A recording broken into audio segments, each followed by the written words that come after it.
नमस्कार, मैं हूं कमर गौस और आप देख रहे हैं मेरे साथ इंडिया टाउन न्यूज की खास ग्राउंड रिपोर्ट। सूरजपुर जिला लंबे समय से हाथियों की समस्या से जूझ रहा है। हाथी जहां रोज ग्रामीणों की फसलों को तबाह कर रहे हैं, वहीं ग्रामीणों के घरों को भी तोड़ रहे हैं।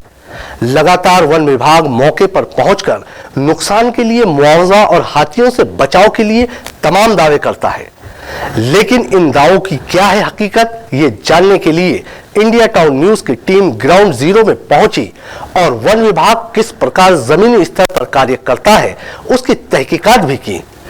देखिए इस पर एक स्पेशल स्टोरी, जिसमें हमारे संवाददाता एजाज अहमद ने खुद खतरों के बीच जंगली गजराजों का भय और आतंक के बीच सामना किया।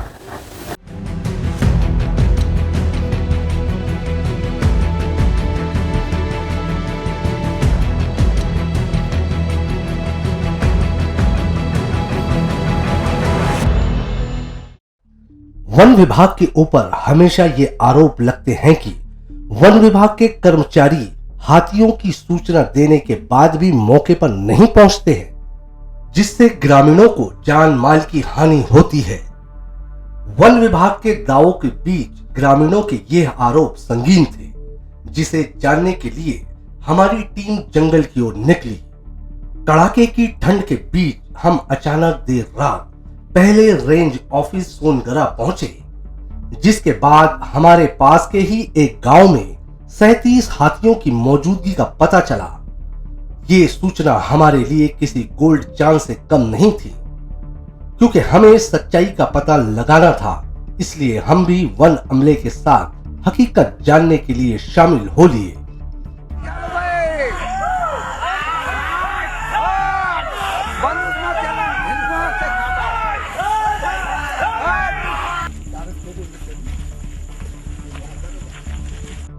रात के अंधेरे में जंगलों के बीच हाथियों के चिंगाड़ की आवाज के साथ ये मंजर बहुत ही डरावना था। एक तरफ जान का खतरा, दूसरी ओर सुरक्षा के लिहाज से सिर्फ एक गाड़ी और हाथ में डंडा लिए कुछ विभाग के कर्मचारी हमारे साथ मौजूद थे। डर के बीच सच्चाई की खोज में हम आगे बढ़ते रहे। तभी अधिकारियों के फोन पर एक ग्रामीण ने सूचना दी कि हाथी उसके घर तक पहुंच आए हैं, जिसके बाद हम उस ग्रामीण के घर जा पहुंचे जहां हाथी मौजूद था। वन विभाग के अधिकारी सिर्फ हाथ में डंडा लिए हाथी को खदेड़ रहे थे। उसके अलावा सुरक्षा के लिहाज से इस समय उनके पास कोई उपकरण मौजूद नहीं था। ड्यूटी पर तैनात कर्मचारी देर न करते हुए हाथी के समीप जा पहुंचे और हाथी को घर से दूर भगाया। मेरे घर के आजू बाजू में हाथी घूम रहे थे, फसल भी कुछ खाए हैं। कुछ समय बाद घर से दूर चले जाते हैं, फिर कुछ समय के बाद आ जाते हैं। जैसे सर लोग को फॉरेस्ट को सूचना दिया जाता है, फिर आते हैं। लाइट का व्यवस्था टार्च लेके आते हैं और बताते हैं सावधानी के कि कैसे उनसे बचें। साइलेंट बजाते हैं, टार्च अपना दिखाते हैं और मसाल उसाल भी जलाते हैं और ग्रामीण का भी कुछ सहयोग करते हैं। ग्रामीण भी नहीं, वन विभाग अपने हिसाब से पूरा सपोर्ट करती है। इस दौरान हमें सारी रात कई जगह हाथियों की लोकेशन मिली और हमने उस लोकेशन पर पहुंचकर सभी घटनाक्रम को अपने कैमरे में कैद किया।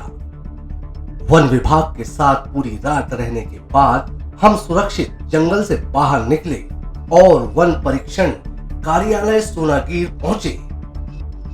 हमने पूरी रात वन अमले के साथ रहने के बाद पाया कि सीमित संसाधनों के साथ अपनी जान की परवाह किए बिना वन विभाग के अधिकारी हाथी मित्र दल और ग्रामीणों के साथ मिलकर कैसे हाथियों का सामना करते हैं।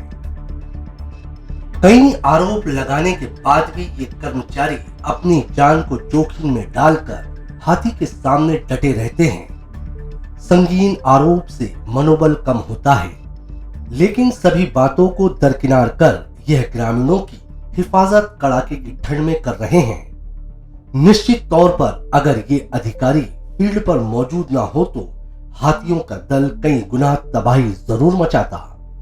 संसाधन की दृष्टि से देखा जाए तो हमारे पास हमारे स्टाफ हैं और हाथी मित्र दल हैं और हमारे पास एक टॉर्च और गाड़ी, बस यही है। थोड़ा दूरी तो रहता ही है और ग्रामीण को जो है हम लोग सलाह भी देते हैं कि थोड़ा दूरी बना के रहें। और हाथी है, इतने सारे हाथियां हैं तो निश्चित है कि चुनौती तो है हमारे साथ। हम लोग तो हमेशा तैनात रहते ही हैं, है ना। हमारे स्टाफ हमेशा रहते हैं, दिन रात 24 घंटा जो है ना हमारे स्टाफ जो है ना यहाँ तैनात है। थोड़ा तो प्रभावित होता है सर, ग्रामीण है तो कुछ ना कुछ तो बोल ही देते हैं, हम लोग को सहना पड़ता है। हमारी तहकीकात पूरी हो चुकी थी। हमने देर रात से सुबह तक वन अमले के काम को जाना और परखा, लेकिन एक सवाल बार बार सामने खड़ा हो रहा था, वो ये कि सिर्फ एक डंडे की बदौलत क्या हाथी से सुरक्षा हो सकती है? और फील्ड में हाथियों के सामने पर्वत की तरह खड़े कर्मचारियों के पास सुरक्षा के उपकरण क्यों नहीं हैं? अपने सवालों को लेकर हम सूरजपुर डीएफओ पंकज कमल के कार्यालय पहुंचे। उन्होंने क्या कहा आप खुद सुनिए। देखिए, ये एक समस्या तो है, जहाँ पर भी हाथी मानव दंड की स्थिति बनती है तो कई बार बहुत इस तरह की घटनाएं होती हैं कि कभी कुछ घरों में क्षति हो गई या फसल में क्षति हो गई, तो उसके लिए इस तरह का कर्मचारियों को झेलना पड़ता है आक्रोश। कई बार रात वगैरह में कई बार लोग नशे वशे की हालत में भी कई बार अभद्रता करते हैं, लेकिन स्टाफ हमेशा संयम बना करके अपना जो भी उनका कर्तव्य है उसका निर्वहन करते हैं। इसीलिए रात में स्पेशली हम लोग टारगेट करते हैं और पेट्रोलिंग करते हैं, क्योंकि दिन में मोस्टली हाथी जंगल के अंदर रहते हैं और शाम के बाद अंधेरा होने के बाद वो निकलते हैं।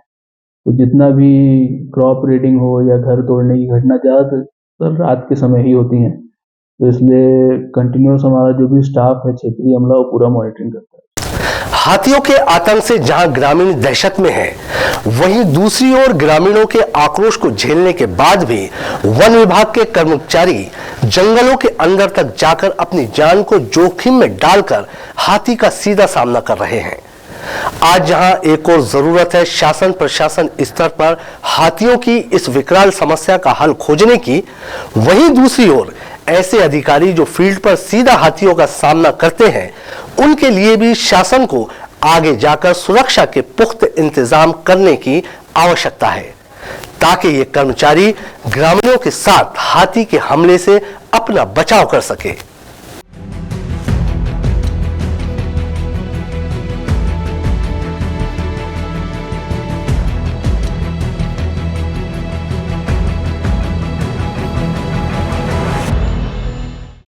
इंडिया टाउन न्यूज की खास रिपोर्ट में इतना ही। आप देखते रहिए इंडिया टाउन न्यूज और मुझे दीजिए इजाजत। नमस्कार।